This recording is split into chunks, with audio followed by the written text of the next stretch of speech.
The air in Hoa Forest is thick. It smells of damp earth and ancient trees. Sunlight struggles to pierce the dense canopy, painting the forest floor in shifting patterns of light and shadow. This place is beautiful, but it demands respect. Your adventure starts the moment you choose your campsite. This single decision can make the difference between a great night's sleep and a very long, very uncomfortable night. Look around you. Assess the terrain. Think like an animal searching for a safe den. Where will you be most protected from the elements and unseen dangers? This is your first test and you need to pass it. First, look up. Avoid setting up your tent directly under large old trees. They might look majestic, but they carry what we call widowmakers, dead branches that can snap and fall without warning. I once saw a branch the size of my leg crash down exactly where a tent had been just hours before. Instead, find a clearing or an area with smaller, healthier trees. Check the ground as well. Is it flat? Is it on high ground? Never ever camp in a dry riverbed or a low-lying ditch. A sudden downpour miles away can send a flash flood rushing down, and you won't have time to escape. Once you've found your spot, it's time to prepare it. Clear away any loose stones, sharp twigs, or pine cones from the area where your tent will go. A fire is the heart of any campsite. It provides warmth, light, and a way to cook a hot meal. But it's also a powerful force that can get out of control in an instant. Before you even think about striking a match, you need to prepare your fire pit properly. Find a spot at least 15 feet away from your tent, overhanging branches, and any dry brush. Dig down a few inches and create a ring of large rocks around the pit. This barrier is crucial. It contains the embers and stops the fire from creeping outwards into the dry leaf litter. Now let's talk about fuel.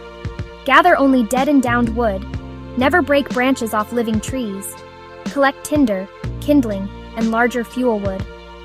Tinder is the fine, fluffy stuff that catches a spark easily. Kindling is pencil-sized sticks that help the flame grow. Your larger logs will sustain the fire once it's established. Keep your fire small and manageable. A massive bonfire is wasteful and dangerous. You only need a flame big enough to cook your food and keep you warm. Always have a bucket of water or a pile of dirt nearby to extinguish it quickly if needed. Cooking is done, and your belly is full. What do you do with the leftovers and food wrappers? This is where many campers make a critical mistake. Animals in Hoa Forest have an incredible sense of smell. All food, garbage, and anything with a scent must be stored securely.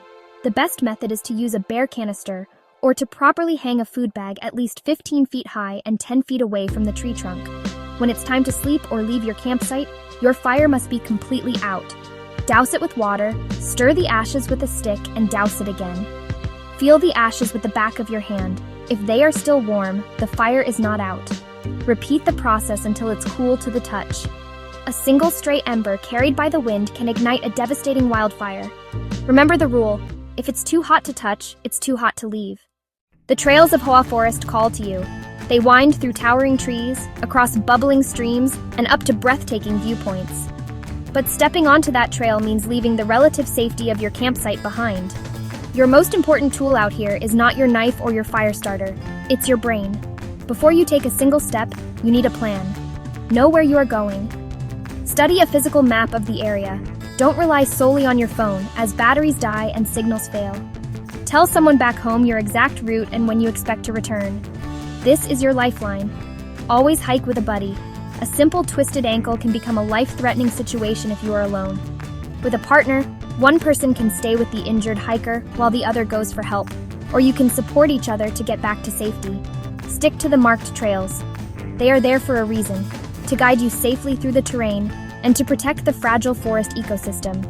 Taking shortcuts might seem tempting, but it's the fastest way to get disoriented and lost. The forest can look the same in every direction once you're off the path.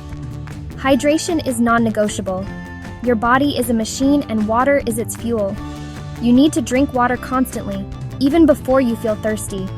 By the time you feel thirst, you are already dehydrated, and your judgment will be the first thing to suffer. Carry more water than you think you'll need, and if your route takes you past a known water source, bring a filter or purification tablets. Never drink directly from a stream, no matter how clean it looks. Pace yourself. Hiking is a marathon, not a sprint. A steady, consistent pace will get you much farther than rushing and tiring yourself out. Take short, regular breaks to rest, drink water, and eat a high-energy snack like nuts or a protein bar. Use these breaks to check your map and confirm your location. Look for landmarks. Listen to the sounds of the forest. Be aware of your surroundings and how your body is feeling. This constant state of awareness is what separates a smart hiker from a future statistic. No matter how well you prepare, things can still go wrong. The wild is unpredictable. The key is to not panic. Your mind is your best survival tool, but only if you keep it calm and focused. Let's say you've taken a wrong turn and now you're lost. The trees all look the same and the trail has vanished. The first thing you do is stop. STOP stands for stop, think, observe, and plan. Don't wander aimlessly. That only gets you more lost. Sit down, take a deep breath, and drink some water. What if you encounter a large animal on the trail, like a wild boar or a bear? Your instinct might be to run, but that's the worst thing you can do. Running can trigger a predator's chase instinct. You must stand your ground. Make yourself look as big as possible by raising your arms or opening your jacket. Make loud noises by yelling or clapping your hands. Do not make direct eye contact, as this can be seen as a challenge. Slowly back away, talking in a calm but firm voice. You need to show the animal that you are a human, not prey, and that you are not a threat. Injuries happen. A slip on a wet rock could lead to a deep cut or a sprained ankle. This is why you must always carry a well-stocked first aid kit. For a deep cut, the priority is to stop the bleeding. Apply direct pressure to the wound using a clean cloth or bandage. For a sprain, you need to follow rice rest, ice, compression, and elevation. Knowing these basic first aid skills can stabilize an injury until you can get proper medical help. Ultimately, being safe in the wild comes down to a simple philosophy: respect the environment and be prepared for anything. The beauty of places like Hoa Forest is that they are untamed.